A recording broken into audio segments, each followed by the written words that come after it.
मी tomato घेतलेले आहेत, ह्याचे मी टमॅटो सॉस बनवून दाखवणार आहे। आणि सुकी लाल मिरची घेतलेली आहे, त्याच्यामध्ये अद्रक आणि थोडंसं लसूण पण टाकते।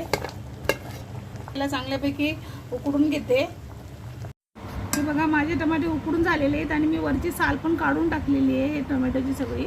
आता मी याला मिक्सरमधून काढते। गोडसाठी मी खजूर वापरणार आहे, एक खजूर टाकणार आहे। मी याला बघा असं मिक्सरमधून बारीक करून घेतलेलं आहे आणि याला असं चाळणीमध्ये आपण गाळून घेऊया। असं चमच्याने फिरवत राहायचं म्हणजे ते पटकन होऊन जातं। बिया राहिलेल्या त्या ह्याच्यामध्ये राहून जातील। 2 किलो टमॅटोमध्ये एवढ्या बिया निघलेल्या आहेत त्या। हे बघा हे एवढं झालेलं आहे। आता मी याला शिजवणार आहे। हे कढईमध्ये टाकून देते। तेल वगैरे टाकायची काही गरज नाही आहे। मीठ टाकते याच्यामध्ये 2 चम्मच।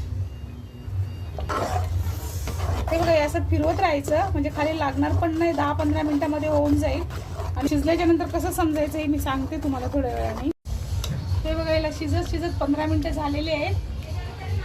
हे बघा की नाही बघायचं असेल ना तर असं चेक करायचं। बशीवरती घ्यायचं, बशीवरती घेऊन बशीला थोडंसं असं टाकायचं बशीवरती आणि असं वाकडं करून बघायचं।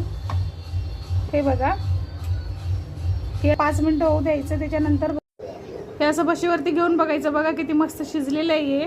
ह्या पद्धतीनं करून बघा, एकदम पौष्टिक पण आहे, घरच्या घरी बनवलेले। एखाद्या भरणीमध्ये भरून ठेवा, काचेच्या भरणीमध्ये भरून ठेवू शकतो। फ्रीजमध्ये ठेवलं तर आरामात 1.5 महिना राहते।